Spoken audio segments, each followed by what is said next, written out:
પુસ્તક પણ એવું મજાનું કર્મનો સિદ્ધાંત. બહુ જ મોટો તફાવત છે માત્ર પ્રાથમિક શાળાના શિક્ષક હોવું અને કન્યા પ્રાથમિક.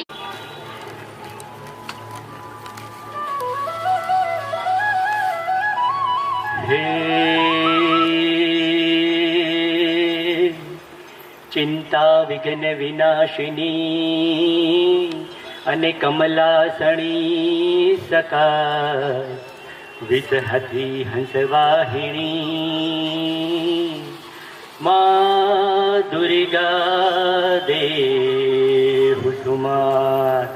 જ્યારે આ ચૈત્રી નવરાત્રી ચાલી રહી છે અને આટલી બધી જગત જનની માં જનેતા જે શક્તિનું સાક્ષાત સ્વરૂપ છે એ આપણી સામે ઉપસ્થિત હોય અને માં દુર્ગાની સ્તુતિ ન કરીએ તો કેમ ચાલે? આખું બ્રહ્માંડ જે છે એ પૂર્ણ છે અને તેમ છતાંય એમાંથી જ બધું જન્મ લે છતાંય એનો ક્યારેય અંત નથી આવતો, એવું અનંત પણ છે. તો એવો જ એક શ્લોકથી હું મારી વાતની શરૂઆત કરીશ.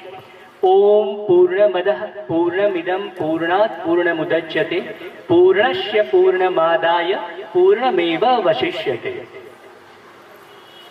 આજે આપણા ચીફ ગેસ્ટ એવા યુવરાજ સાહેબ સંજોગવશાત ઉપસ્થિત નથી રહી શક્યા, પરંતુ જેમના આ રાજ્યમાં આપણે રહીએ છીએ અને જેમના આ રાજ્યમાં આપણો આ કાર્યક્રમ થઈ રહ્યો છે અને આવા નેક કામો જ્યારે કરી રહ્યા છીએ ત્યારે 1800 પાદરના જેઓ ધણી હતા અને 1800 પાદરને ભારત માતાના ચરણોમાં જેમણે સમર્પિત કરી દીધા, સદા મારી પ્રજાનું કલ્યાણ થાવું આવા નેક વિચારો જેમના હતા, એવા પ્રાતઃ સ્મરણીય નેક નામદાર પ્રજાવત્સલ મહારાજા સાહેબ શ્રી કૃષ્ણકુમારસિંહજીને કોટી કોટી વંદન. અત્યારે આપણે કોઈનું પણ અવસાન થાય અને ફોન આવે તો મોટે ભાગે શું સાંભળવા મળે? મરણનું કારણ શું હોય છે? મોટે ભાગે એટેક આવ્યો, ગુજરી ગયા. કેન્સર હતું, ગુજરી ગયા. બીપીની તકલીફ હતી, ડાયાબિટીસ હતું અને ગુજરી ગયા. ઘણા સમયથી બીમાર હતા, દવા ચાલતી હતી અને ગુજરી ગયા. મોટે ભાગે આવા જ કારણો હોય છે કે બીજા કોઈ? આવા જ કારણો હોય છે. તો અત્યારે જેટલા મૃત્યુ થાય છે એમાંથી લગભગ 65% મૃત્યુ આ બીપી વધવાને કારણે, ડાયાબિટીસને કારણે, હૃદય રોગને કારણે અથવા તો કેન્સર જેવા ઘાતક રોગોને કારણે થઈ રહ્યા છે. અને તમને સાંભળીને કદાચ નવાઈ લાગશે, હમણાં જ રિસન્ટલી દિલ્હીમાં એક રિસર્ચ થયું કે આપણે આટલો બધો પ્લાસ્ટિકનો ઉપયોગ કરી રહ્યા છીએ. પ્લાસ્ટિકના પેકેટ, ક્યાંય બહાર જઈએ તો પણ પ્લાસ્ટિક. કે શું ખાવું છે દીકરા? તો કે વેફર. શું ખાવું છે દીકરા? તો કે ચોકલેટ. શું ખાવું છે દીકરા? તો કે કુરકુરે. શું ખાવું છે દીકરા? તો કે બિસ્કિટ. દરેક વસ્તુ શેમાં પેકિંગમાં આવે છે? Plastic packing.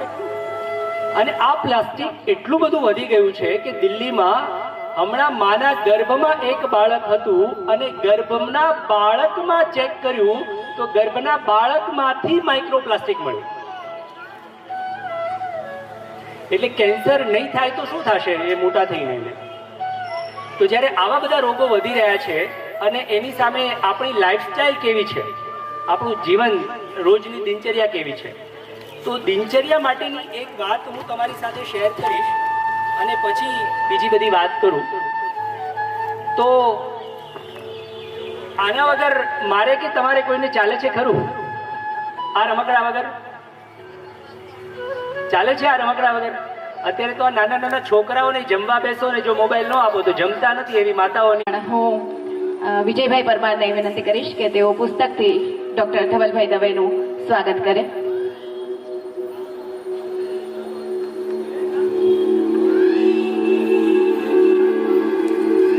ધવલભાઈ દવે છે એ પ્રાથમિક આરોગ્ય કેન્દ્ર વાળુકડ, તાલુકો ઘોઘામાં મેડિકલ ઓફિસર તરીકેની ફરજ બજાવે છે. ખૂબ સારા ડોક્ટર અને આરોગ્ય શિક્ષણના. માતાજી. હા, આ બેને વાત કરી, સ્ત્રી સશક્તિકરણની વાત કરી, એમ દરેકમાં આપણે પહેલું સ્લોગન છે જય માતાજી. અમે બધા હસાવી કે ભાઈ પિતાજીનું નથી. શું કરવા? માતાજીની એવી સાધના છે, એવું ત્યાગ છે, એવી બલિદાન છે.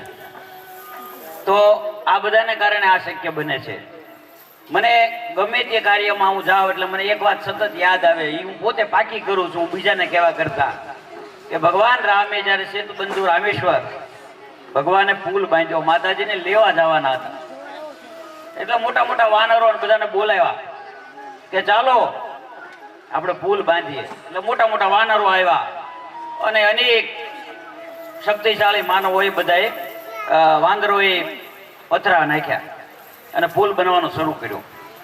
તો નાની એવી ખિસકોલીને એવું થયું કે ભગવાન રામને હું કઈ રીતે મદદરૂપ થઈ શકું. એટલે એણે રેતી માળોટી અને પછી એ રેતી પુલ ઉપર નાખી.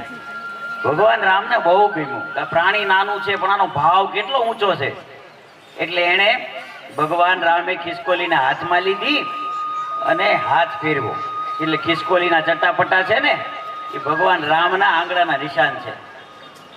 તમે વિચારો, કીધું ખિસકોલી રામને ગમી શકતી હોય તો હું તમે તો માણસ છી, તો આપણે કહેવત છે ને કબૂતરોનું ઘૂ ઘૂ, ઉપર જઈને આપણે આપણા કર્મની કહાની આપણને પૂછશે ત્યારે ઘેંગે ફેફે ન થાય, બરોબર? ત્યાં પૂછશે કે કોઈનું આંસુ લૂછ્યું હતું, ત્યારે આપણી જીભ લોચા ન ખાઈ જાય એના માટેની આપણે બધા મહેનત કરી રહ્યા છીએ. સૌ પ્રથમ તો વિવેકભાઈ અને એની ટીમને સૌ પ્રથમ વંદન છે, એની મોટાઈ છે, કારણ કે જેનામાં નમ્રતા છે, વિવેક છે. આ તો એ ભાઈનું નામ જ વિવેક છે, એટલે એમાં તો કઈ ઘટે જ નહીં. હવે થોડીક વાત હું